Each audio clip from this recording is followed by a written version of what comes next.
around the world. This is Kaleidoscope, America's most exciting radio magazine.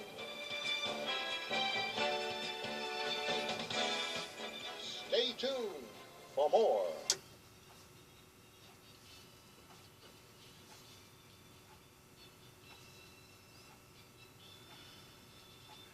Hi there, Bob Carr here for the Kaleidoscope Radio Magazine. And we have another sports special here for you. For the next 30 minutes, we are going to look back at all the top sports champions and top sports stories of the year 2016. And here to discuss this with me is a man we've had on our show several times before. He's sportscaster, author, and sports historian, Richard Harris. And Richard, it's always great to have you here. Thanks for having me, Bob. How are you? Well, we're going to start off our tribute to 2016.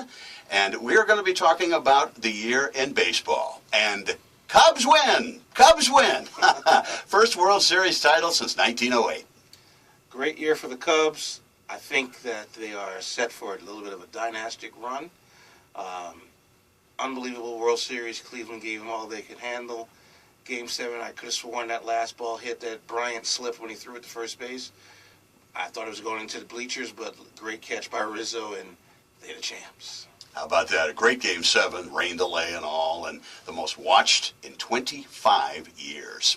We got our money's worth, that's for sure. Absolutely. And also, Chicago joins Boston as the only two cities that have teams in all four major North American sports leagues. That's the NBA, NHL, NFL, and Major League Baseball, who have won championships in all those leagues since 1985. Boston with the Patriots, the Red Sox, Celtics, and the Bruins winning since '85 in Chicago with the Cubs, the White Sox, the Bears, the Bulls, and the Blackhawks. Some other sports stories in baseball. Starting next year, the Major League All-Star Game will no longer determine who gets the World Series home run. It'll be the team with the best record, the World Series home field, I should say. That's the way it should have been. You should never incentivize an All-Star Game. It's a fan showcase. It's long overdue. And, you know, it would have benefited the Cubs, it would have benefited Cleveland this year. It wouldn't matter because those two teams played the hell out of the game this year. So I look forward to next year maybe being in Shea Stadium. Maybe. You never know. Well, one thing that we won't be hearing anymore, it's time for Dodger baseball. Longtime Los Angeles Dodger announcer Vin Scully retires, and he is going to be missed. He's going to be sorely missed. I love listening to Dodger games. I love the fact that President Obama gave him the Medal of Freedom this year, along with a lot of other great athletes and other great contributors to this world. You know, LA's been blessed with Chick Hearn and, you know, Vin Scully, and hopefully whoever takes his spot won't obviously do as great a job as he did, but will give us lasting memories. And of course, Jaime Jarrín is still out here, so the Latinos get to have their guy for a little bit longer too. Looks like Joe Davis is the Vin Scully replacement. I'll tell you, a guy that I would have liked to have seen get Scully's job, at least for home games, was Al Michaels. I mean, top baseball announcer for the network back in the 70s and 80s and into the 90s. And I just think for home games, at least, it would have been great to hear Al do Dodger games. You know, that was a great choice. I think Al would give great credence to baseball. He was the person I grew up on with the national game on ABC. And I think that would have been an awesome choice. But Al has football and other things that he does. So, you know, maybe he's trying to share the wealth, I guess, a little bit. Looking ahead to the Baseball Hall of Fame inductees, which will be announced coming up on January 18th, we're going to have some carryover frontrunners, including Jeff Bagwell and Tim Raines, and also Trevor Hoffman, while new on the ballot will be Ivan Rodriguez, also Manny Ramirez and Vlad Guerrero. Who gets in, do you feel? I don't think anyone's going to get in this year. I think that the Hall of Fame has kind of not been Hall of Fame-ish to me over the last few years.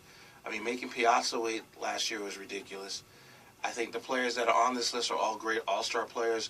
Pudge Rodriguez probably the most worthy of them all, although Trevor Hoffman, 600 saves should be in. But I think the ballot this year they're going to be more I guess Bud Selig recently got in through another category, or other people got in recently. I think it's going to be more veteran stuff. Could very well be. You look at Jeff Bagwell had about 71% of the vote last year in 2016 when it was announced January 2016. Tim Raines was about 69%. Trevor Hoffman at 67%. Going to be tough for Manny Ramirez with those suspensions for PEDs. But honestly, though, and I know you watch baseball as closely as well as I do, are those guys true Hall of Famers, or are we just putting in people just so we have people going into the Hall of Fame? Tim Raines was a good player for a few years, but he didn't have a longevity career where he was dominant. I mean, Vince Coleman was better than Tim Raines, in my opinion. Jeff Bagwell, yeah, it was Bagwell and Biggio, and they carried Houston for a while, but Bagwell in the big stage didn't get it done. Trevor Hoffman, obviously, 600 saves you can't sneeze at. Pudge Rodriguez was, 14-time, 15-time All-Star, played in World Series. I mean, he probably, I think, might be the only one that get in. Unfortunately, Manny, they love Big Papi's going to get in 5 years from now, so who knows? It's going to be interesting. Richard, if you could break down 2016 in the world of boxing. Boxing this year has been really, really, really, really, really sad. It had one good fight this year, which was the Kovalev-Ward fight. We got to see some new champions. Terrence Crawford probably will be up there for Fighter of the Year. There's a fighter, his last name was Lepchenko, who basically he's only had 7 professional fights, but he's